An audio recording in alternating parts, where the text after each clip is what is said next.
And what is wealth? Well, the people have a lot of money and are very poor. How many know somebody has a lot of money who's poor? Poor psychologically, emotionally, they don't have great relationships, they're not close to their kids. Really poor is the opposite of wealth. Wealth, if you want to give it a definition, is when you can extract the maximum joy out of any experience. That's wealthy. If you have a ton of money and you don't experience joy out of it, if you can't extract the joy, you're not wealthy, you got money. And most of us know money does not change your life. People say, if you're not happy with money, you don't know where to shop. I don't think that's totally true, that's useful. But the truth of the matter is, I want to make sure that you start being wealthy here, whether the numbers hit that or not. And I'm one of you. I'm one of you, meaning some of you starting the journey may see where I am now and go, oh my God, I remember I was fortunate enough to get myself in proximity of some huge players. And I got there because of my skill set. I was able to help them with something else in their life. I changed their relationship or changed their happiness or their joy or changed their body or help them shift something in their business. And so early in my life, I got in proximity with some multi-billionaires. But not only just multi-billionaires, because a lot of multi-billionaires, as I found when I did Money Master the Game, don't have much of a lifestyle. Some of them are tight as can possibly be. They're not wealthy, they have lots of money. I know one in particular who actually became a friend of mine. In the beginning, he'd be screaming at his wife and his kid because they spent $2,500 a piece of jewelry, and the guy is a multi-billionaire. It's like, we flew to India, I flew to India, and in those days I didn't have my own plane, but I chartered because the quality of my life was affected by it so much, and he has a Gulfstream and he chose to go commercial. And I was like, what is wrong with you? And by the way, this person was like 70 years old, so it's not like there's a lot of time to save up for something, right? He could spend more money than he could ever imagine every day and never go through all his money. But some people never get beyond scarcity no matter how much money they have. So I think it's important that on this first day, we address the psychological part, just like we do in business, right? Start out in business, I love to start out with some of the core strategies like optimization, because you know how much I love that, because you can change any business. How many of you have been to Business Mastery, optimized your business, and grown it significantly? Make some noise if you're out there, ladies and gentlemen. But none of that works if you don't change your psychology first, right? Because that is always the barrier. And every one of us in this room has a financial set point, a wealth set point. And that set point is kind of like body weight. You know, people have their goal and then they have where they live. And they might go for their goal for a while, but they usually adjust to that set point. And the goal this week might be for you to expand your set point, not so you have more money. First, expanding your set point on enjoyment. Because if you think more money is going to do it, it's not. How many made a lot more money today than 10 years ago, and you have a lot more stress in your life as well? I'm curious. Let me see a show of life. Right? People think I have more money, I have less stress. Even stupid things that only we can talk about here, because outside this context, people go, oh, first world problems, and they're right. But if you have multiple homes, it's another job, right? You got multiple people, and there's different staffs in different locations, and somebody's got a problem, and somebody's getting sick, and somebody's fighting with somebody else in the organization. Who knows what I'm talking about? It's another freaking business you got to run, right? Now, I'm not complaining in any way, shape, or form, but it doesn't go away because you have money. It goes away, meaning scarcity, because you've made a shift in your psychology. It goes away when you start finding wealth in every moment, when you can find the joy even in the stuff that used to piss you off or freak you out. That's when you become really wealthy.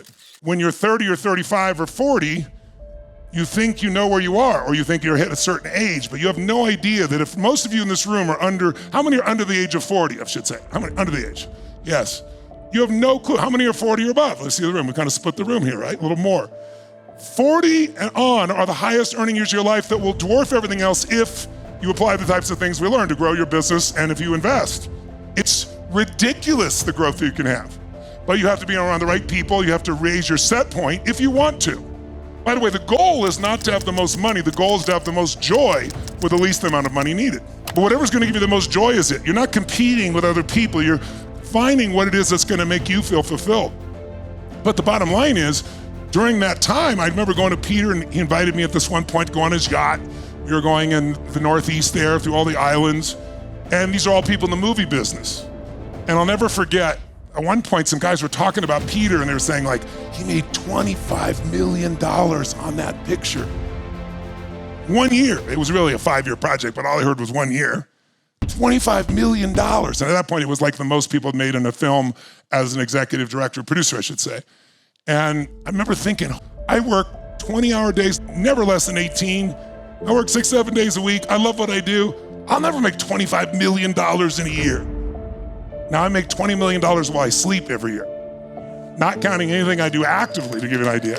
I'm just telling you, it seemed impossible. And I remember feeling like depressed. I will never be out like this. I'm not one of them. I'll never be at that level. And I went into this little thing because when you compare yourself to others, you will steal your joy. Got it down. Because you're never fair in your comparison. One is, I had negated and noticed that Peter was 18 years my senior. He also picked an industry that was much more profitable than the one I was in. I was in a business that had margins of 8 to 10%, like a restaurant. You make one mistake or you make no mistakes. The economy changes and you're upside down. I didn't understand the importance of margin. I didn't understand how to maximize a business. I didn't think my business could ever be something of size or scope. But I learned how to make that happen in my core business before I ran off to 10 other businesses, which many of my friends did. And my people around me, it's like, no, you would not maximize this business. I said, trust me, I'm doing more than anybody on the face of the earth in this area. Still, you've not maximized it.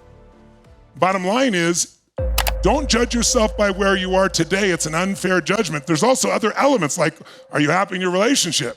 Is your body healthy?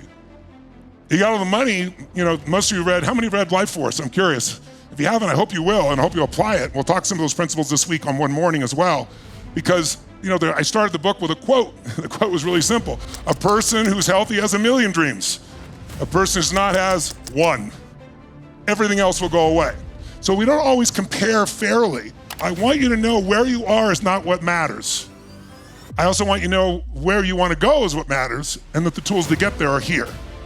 And in the beginning, some of you may feel a little overwhelmed because there may be language or terms that are used that you're not familiar with. Even if you're a sophisticated investor, some of these people may use terms. Some of them are traders and so forth you'll not be familiar with. Don't let it bother you in any way. They're not smarter than you are. It's like the medical profession. It's like lawyers. They have certain words that give them power. So they use words. Now, everybody uses words, so these people have words. When I first learned to fly a helicopter, I remember it's like you're trying to listen, the sound's so loud, and the voice of the guy in the tower is breaking up. I have no idea what he said. Even if I understood it, I wouldn't know what he said. But after a while, you'll learn, especially after about 5 days of immersion here. Things will start to make sense, just like if I threw you in Italy and didn't give you any language learning and said, I'll pick you up in 90 days. With no teacher, you'll figure it out because you're in immersion. And the same thing happens. After a while, you learn there's only so many patterns, right? There's only so many things the tower can say. So even a little part of it, you know what it means. You know the rhythm. And that's what will happen with you financially over the next decade if you handle yourself well. And my decade went from, I remember trying to figure out my financial plan of how do I get $2 million in income while I'm sleeping, which would have covered my lifestyle because I didn't own a $50 million house and all that kind of shit, or a BBJ.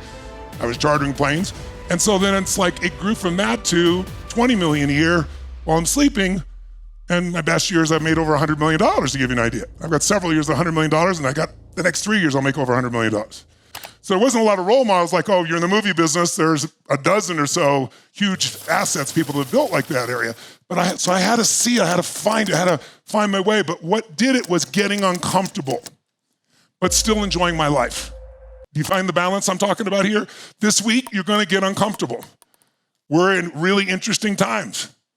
Some of the most challenging times, very different than anything most of you have experienced in your lifetime, but everybody will experience in their lifetime. They live to be at least 80. There's 4 seasons. Some people experience winter when they're a kid. Some people when they're in the middle ages, 20s to 40, some 40, 60, some 60 to 80. But if you live, no one escapes winter. But winter is, well, if I asked you, when would be the easiest and fastest time, maybe not easiest, what's the fastest time to make money? When can you make the most money in the shortest period of time? What season? It's winter. Why? Because everybody's scared, and when they're scared, they change what they value things for. And the way you make money is not by buying things for what they're worth. You're gonna buy something for less than it's really worth because of the psychological change, or something maybe that's worth that now today, but with inflation, it's going to grow. That's the way you make money. Or building a business and growing it and selling it for a multiple. Those are the only ways you get wealthy financially. So if you think about it, this is the best season in the world if you can keep this and this straight. If you can find your courage and your faith and your determination, and if you can put together a great plan, which if you play with me full out,